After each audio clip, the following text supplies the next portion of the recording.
Ragazzi, il freddo e la neve sono tornati e quindi oggi la spariamo, la spostiamo perché non ci piace.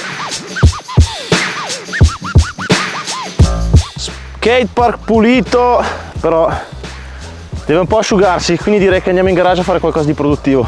Intanto so già che vi starete chiedendo in 18.000 perché c'ho l'occhio nero e non ho fatto una rissa, ma mi è caduto in faccia un asse l'altro giorno e quindi è così. Eccoci qua con la bestia da combattimento qui in garage. Oggi andremo a vedere come settappare il gyro meccanico, perché qui abbiamo quello idraulico di Trickstuff che però al momento ha un po' di problemini. Qui sul tavolo ho già preparato tutti i pezzi che abbiamo bisogno, quindi c'è il disco del freno, pinza al freno, gyro, leva del freno, il piattello superiore, lower cable e l'upper cable. Tutti i pezzi per montare il gyro potete trovarli da un qualsiasi BMX shop, come potrebbe essere Front Ocean, oppure da Rideway. So che da Rideway hanno tutti i cavi title, le leve, i freni, eccetera eccetera. Ora, prima di cominciare, c'è una news incredibile che chi mi segue su Instagram già sa, ma se non mi seguite andate a seguirmi qui, che sarebbe il cavalletto nuovo, raga.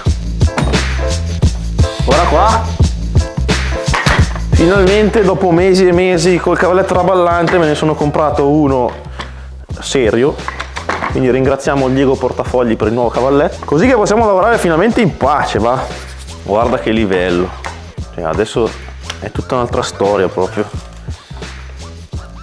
Prima di smontare tutto cercherò di spiegarvi nel dettaglio perché sto passando dal gyro idraulico a quello meccanico. Non è che questo faccia schifo, è che ha dei problemi di usura normali, quindi dopo un po' inizia a crearsi un attrito. Infatti riesce a fare un paio di giri se lo lanciamo, mentre col meccanico è molto più libero. Questa cosa non dà fastidio se dobbiamo fare un bar spin o due, quando si iniziano a fare tripli o quadrupli diventa un po' fastidioso, soprattutto se si fanno giochi in cui si lancia il manubrio. Ecco. Dunque cominciamo smontando tutto e poi buttiamoci sul meccanico.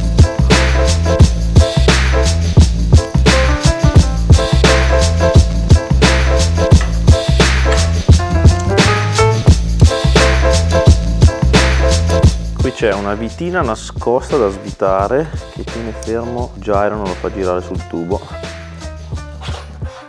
Ed ecco fatto. Smontare il gyro idraulico è abbastanza veloce perché basta togliere il manubrio e viene via tutto. Con quello meccanico sarà un po' più complicato. Già che ci siamo, diamo anche una pulita alla serie sterzo, che tanto dovrò toglierla perché devo tirare via il fermo del gyro. Ora dovrò anche smontare la ruota dietro perché qui ho su un disco da 140 mm che con il freno meccanico non è proprio il massimo, dato che il freno meccanico perde molto in performance di frenata rispetto a un idraulico, e quindi andremo a montare questo formula da 160.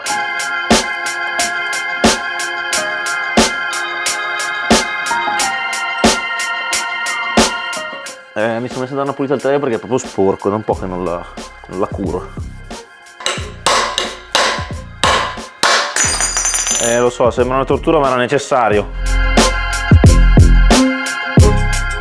E rimontiamo il disco nuovo.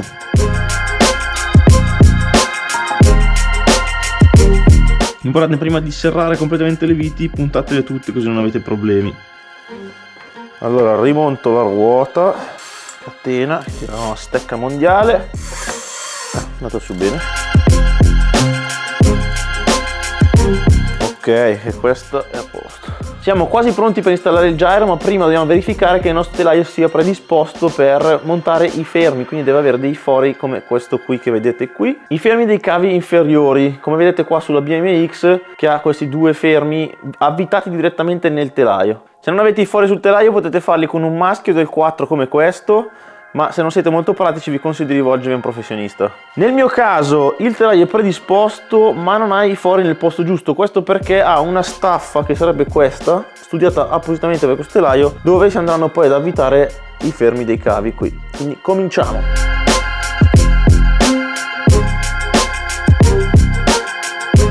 Andiamo a stringere senza esagerare, che queste viti sono molto piccole e facili spanarle. A questo punto inseriamo già il gyro, così sappiamo che è lì e non ce lo dimentichiamo.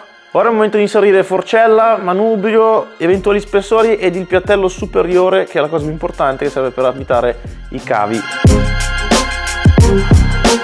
La parte difficile qui sta nel capire quanti spessori ci vanno qua sotto per far sì che il piattello sia abbastanza alto da poter tirare i cavi sufficientemente. Io, se non ricordo male, avevo 1 centimetro, quindi proverò a rimettere la stessa cosa. L'importante è cercare di avere almeno un 2-3 centimetri qui per far sì che il gyro possa muoversi su e giù in questo modo e quindi andare a tirare i cavi. Io ora cercherò di alzare ancora un po' il manubrio così da avere la stessa altezza che avevo prima col gyro idraulico. Ricordiamoci poi di chiudere tutto col tappo per evitare che cada, e ci siamo. Passo successivo, montiamo la pinza del freno, così è già lì e abbiamo la misura esatta poi per il cavo. Pinza del freno che, come tutte le altre, si monta con le solite 2 viti, ci va un adattatore chiaramente, e andremo a fissarla nel modo più opportuno da far sì che il disco non tocchi sulla parte superiore, quindi nel mio caso è tutta avanti. A questo punto io procedo partendo dal lower cable, perché così almeno avremo il gyro completamente in battuta e sappiamo che questo è il punto zero, altrimenti perderemmo della corsa che il gyro potrebbe fare prima di raggiungere il piattello superiore. Prima di iniziare a montarli date una bella lubrificata ai cavi così che scorreranno meglio. La particolarità di questi cavi Title è che sono costruiti con guaine che hanno i cavi dritti e non a spirale come i soliti cavi dei freni, e questo permette di avere una guaina molto più rigida e una frenata molto più immediata.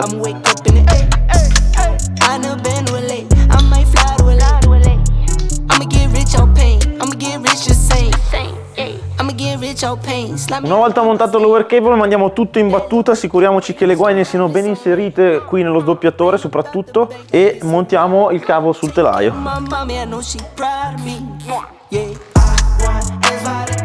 Inseriamo a questo punto il cavo nella pinza del freno, tiriamo leggermente la pinza ed andiamo a serrare la vite di bloccaggio. Ultima cosa da fare qui dietro è tagliare il cavo ed inserire il capocorda così che non si sfilacci. Ok, in questo modo abbiamo una base di partenza certa per quello che riguarda le regolazioni, perché da qui il gyro può solo salire in questo modo e andrà a schiacciare la pinza del freno. Le regolazioni saranno poi più semplici perché qui abbiamo una base di partenza che è uguale su entrambi i lati. Continuiamo ora con l'upper cable. Prima di andare sul telaio montiamo tra di loro il cavo superiore e la leva del freno in questo modo. Inseriamo quindi la vite fino al foro più largo, mettiamo la pallina dentro la leva e appicchiamo.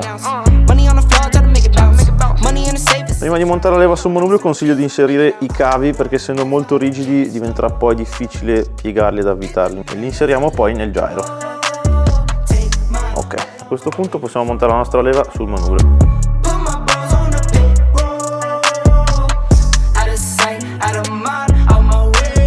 Per una questione puramente estetica io solitamente scoccio i cavi al manubrio, ma non è necessario. Vi consiglio un nastro in tela, altrimenti il normale biadesivo e basta si allunga nel tempo.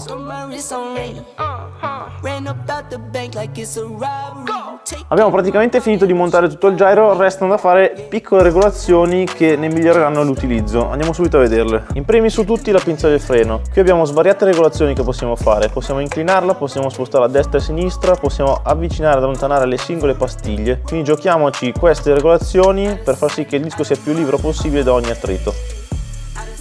L'ultima regolazione da fare riguarda queste 4 viti che fermano il gyro. Questo perché spesse volte quando si fa girare il gyro inizia ad inclinare, soprattutto in primo montaggio come in questo momento, ed è una cosa abbastanza fastidiosa e spesso anche rumorosa, quindi vediamo di capire come si risolve. Svitando o avvitando una vite per volta cercate di capire qual è la posizione più corretta in modo tale che l'inclinazione del piattello sparisca. Infine serrate tutto con una chiave del 10.